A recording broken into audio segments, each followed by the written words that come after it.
বলতেছিলাম আল্লাহ তাআলা আমাদেরকে কোন দিকে ডাকছেন ভাই? ক্ষমার দিকে। ক্ষমা করিয়ে নেওয়ার কিছু পদ্ধতি আছে। তার আগে আয়াতের অর্থটা কইরা নেই।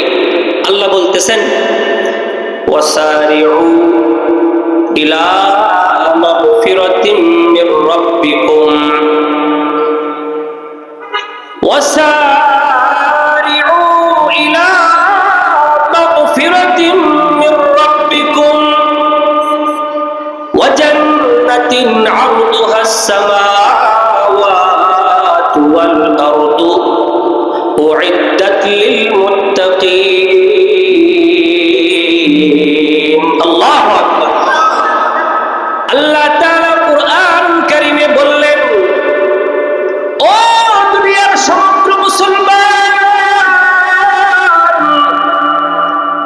আমি আল্লাহ তাআলা যে মুত্তাকিদের জন্য জান্নাতকে প্রস্তুত করে রেখেছি,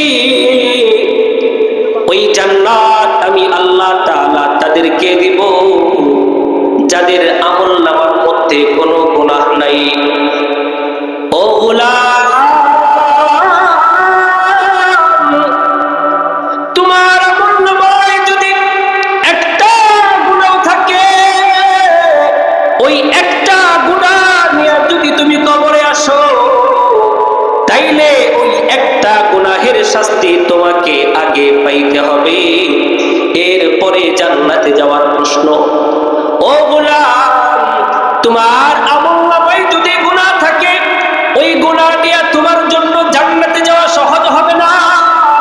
এই জন্য আমি মালিক বলতেছি, তোমার জন্য আমি আল্লাহ যে জান্নাতকে তৈরি করে রেখেছি, ওই জান্নাতে যাওয়ার জন্য গুনাহ মুক্ত জীবন নিয়ে কবরে যাওয়া শর্ত। এই জন্য গোলাম, তোমার আমলনামায় যদি কোনো গুনাহ থাকে, তাহলে সবার আগে আমি মালিকের কাছে এসে তোমার গুনাহগুলোকে তুমি মাফ করায়া নাও।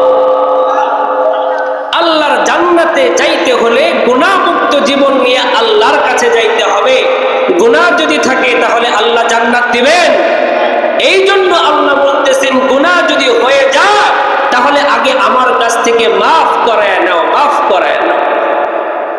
আমাদের জীবনে কম বেশি গুনাহ আছে না নাই?